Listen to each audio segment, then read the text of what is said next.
और चलिए अब आपको दिखाते हैं देश और दुनिया की 20 बड़ी खबरें। पाकिस्तान के पेशावर में बड़ा आत्मघाती हमला हुआ है। पेशावर पुलिस लाइंस में मस्जिद में धमाके की खबर है। इस ब्लास्ट में 70 से ज्यादा लोगों के जख्मी होने की खबर है। बताया जा रहा है कि घायलों में 13 लोगों की हालत ज्यादा गंभीर बताई जा रही है। सभी घायलों को अस्पताल में भर्ती करवा दिया गया है। घटना के बाद इलाके में अलर्ट भी जारी किया गया है। पाकिस्तान में बढ़ती महंगाई से लोगों का गुस्सा फूट पड़ा है। पेट्रोल की कीमतों से परेशान भीड़ ने लाहौर में पेट्रोल पंप को आग के हवाले कर दिया। दरअसल कल पेट्रोल के दाम में 35 रुपए की बढ़ोतरी की गई थी। इसके बाद से ही लोगों में भारी गुस्सा देखा जा रहा है। नाराज लोग आज सड़क पर उतर गए और जमकर बवाल काटा। पाकिस्तान में खाने पीने की चीजों की किल्लतें बहुत ज्यादा बढ़ चुकी हैं। यहाँ पर हालात ऐसे हो चुके हैं कि आम लोगों के लिए प्याज खाना भी मुश्किल हो चुका है। पाकिस्तान में प्याज की कीमत इतनी बढ़ चुकी है कि 1 किलोग्राम प्याज 300 पाकिस्तानी रुपए में बिक रहा है। यहाँ पर बिजली महंगी होने वाली है, यानी कि पाकिस्तान में महंगाई की सुनामी आने वाली है।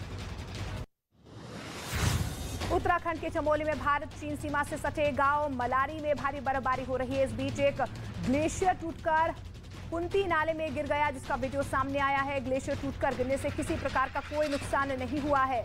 बीआरओ के अधिकारी मौके पर पहुंच गए हैं। एवलांच पर नजर यहां पर बनाए हुए हैं एवलांच पर, और फिलहाल किसी तरह के नुकसान की कोई खबर नहीं। जम्मू कश्मीर के रामबन में बारिश के बाद पहाड़ से लगातार पत्थर गिर रहे हैं। पहाड़ से पत्थर गिरने से लोगों में दहशत बनी हुई है। उधर पत्थर गिरने की वजह से जम्मू श्रीनगर राष्ट्रीय राजमार्ग बंद हो गया है।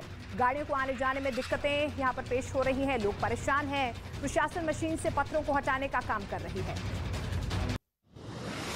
जम्मू कश्मीर के अलग अलग इलाकों में भारी बर्फबारी हो रही है। श्रीनगर में फिर से बर्फबारी शुरू हो गई है, जिसमें चारों तरफ नजारा बहुत ज्यादा खूबसूरत हो गया है। शहर में मकान की छतों पर बर्फ ही बर्फ नजर आ रही है, तो वहीं डल लेक के आसपास हर जगह बर्फ ही बर्फ नजर आ रही है। इस बर्फबारी के बीच भी डल लेक घूमने के लिए सैकड़ों की तादाद में सैलानी यहां पहुंच रहे हैं। जम्मू कश्मीर के बारामूला में भारी बर्फबारी से नजारा खूबसूरत हो गया है। पेड़ बर्फ से लद गए हैं, तो सड़कें भी बर्फ की मोटी मोटी परतों से ढक गई हैं। वहीं पुंछ में भी बर्फबारी से पहाड़ से लेकर सड़कें सफेद हो गई हैं, जिसकी वजह से लोगों की मुश्किलें यहां पर बढ़ गई हैं। उधर भारी बर्फबारी का असर रेल यातायात पर भी देखने को मिल रहा है।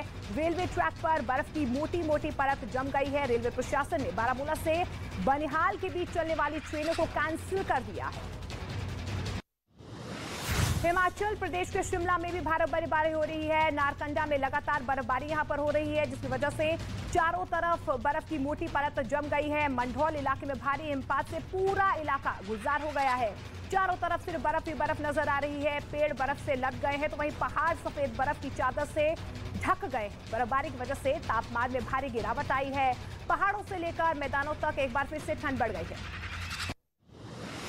उत्तराखंड के कई इलाकों में भयंकर बर्फबारी हो रही है। जोशीमठ में भी मौसम बदल चुका है। चारों तरफ बर्फ ही बर्फ नजर आ रही है। जोशीमठ में बर्फबारी के बाद नजारा इतना खुशनुमा हो गया है कि वहां पर पहुंचे सैलानी मस्ती करते हुए नजर आ रहे हैं। यहाँ पर बर्फ के बीच सैलानी स्कीइंग करते नजर आए। हालांकि मौसम विभाग ऊंचाई वाले इलाकों में बर्फबारी और निचले इलाकों में बारिश की संभावना जता रहे हैं।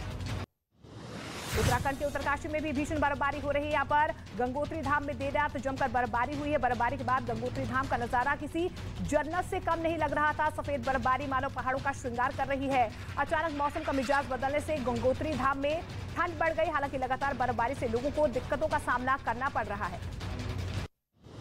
स्पेन कुदरत की नाराजगी झेल रहा है। मलोरका द्वीप पर हुई भारी बर्फबारी ने लोगों की मुश्किलें यहां पर बढ़ा दी हैं। रास्तों पर बर्फ जमने से सड़कों को बंद कर दिया गया। हालांकि इस बीच कुछ लोग बर्फबारी का मजा लेने के लिए घर से बाहर निकल रहे हैं। पूरा इलाका बर्फ की सफेद चादर से लिपटा हुआ नजर आ रहा है। पहाड़ों पर भी बर्फ ही बर्फ नजर आ रही है, जिससे ठिठुरन जो है यहाँ पर बढ़ गई। कल से शुरू होने वाले बजट सत्र से पहले आज सभी दलों की बैठक हुई है। मीटिंग में संसद सत्र को बेहतर तरीके से चलाने पर चर्चा की गई। बैठक में रक्षा मंत्री राजनाथ सिंह, पीयूष गोयल के साथ कई विपक्षी नेता शामिल हुए। केंद्रीय मंत्रियों के अलावा कई विपक्षी दल के नेताओं ने भी इस बैठक में हिस्सा लिया।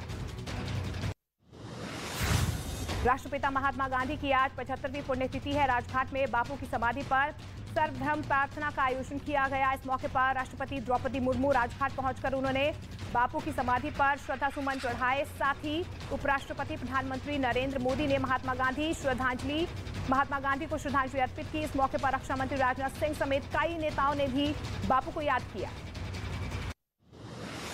राहुल गांधी की यात्रा का श्रीनगर में समापन समारोह हुआ। यहाँ के शेरे कश्मीर स्टेडियम में कार्यक्रम का आयोजन किया गया। कार्यक्रम में राहुल गांधी, प्रियंका गांधी, मल्लिकार्जुन खड़गे समेत कई नेता यहां पर नजर आए। भारत जोड़ो यात्रा के समापन समारोह में शामिल होने के लिए 23 पार्टियों को न्योता भेजा गया था।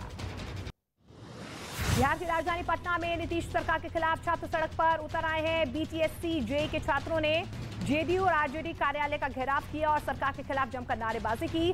छात्र सरकार से नौकरी देने की मांग कर रहे हैं। इससे पहले भी छात्रों ने बिहार के कई शहरों में प्रदर्शन किया था।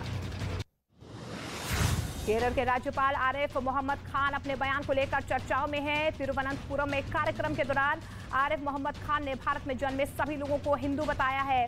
उन्होंने कहा कि भारत में रहने, खाने और यहाँ की नदियों का पानी पीने वाले हर शख्स को हिंदू कहलाने का हक है। उनके इस बयान का कुछ लोग समर्थन कर रहे हैं, कुछ लोग विरोध जता रहे हैं।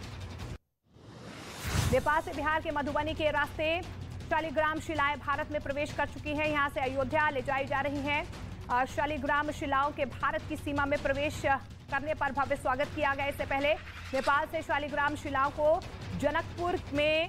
जनकपुर धाम मंदिर परिसर में लोगों के दर्शन के लिए रखा गया था, जहां पर बड़ी संख्या में लोग शिलाओं के दर्शन करने पहुंचे। यहां पर उनकी पूजा अर्चना की गई। महाराष्ट्र के सोलापुर में एक गारमेंट फैक्ट्री में भीषण आग लगने से हड़कंप मच गया। जब तक दमकल की गाड़ियां मौके पर पहुंची, आग ने भयंकर रूप धारण कर लिया था। फायर फाइटर्स की टीम ने कड़ी मशक्कत के बाद आग पर काबू पा लिया। बताया जा रहा है कि आग में 2 फैक्ट्रियों को भारी नुकसान पहुंचा है। लाखों का सामान जलकर राख हो गया। आग में किसी के हताहत होने की खबर नहीं। बीबीसी की प्रतिबंधित डॉक्यूमेंट्री पर लंदन में प्रदर्शन हुआ है। दरअसल प्रधानमंत्री नरेंद्र मोदी पर बनी बीबीसी की डॉक्यूमेंट्री पर जारी बवाल लंदन तक पहुंच चुका है। ब्रिटेन में रह रहे भारतीय प्रवासियों ने लंदन में बीबीसी के खिलाफ जमकर विरोध प्रदर्शन किया। इस दौरान बड़ी संख्या में लोग बीबीसी मुख्यालय के बाहर इकट्ठा हो गए और जमकर नारेबाजी की। रूस यूक्रेन महायुद्ध के बीच ब्रिटेन के पूर्व प्रधानमंत्री बोरिस जॉनसन ने एक बड़ा पर्दाफाश किया है। ब्रिटिश चैनल की एक डॉक्यूमेंट्री में बोरिस जॉनसन ने यह दावा किया है कि जंग शुरू होने से पहले पुतिन ने उन्हें मिसाइल से उड़ाने की धमकी दी थी, लेकिन ब्रिटेन इस धमकी के बावजूद यूक्रेन की जंग में मदद उसने जारी रखी।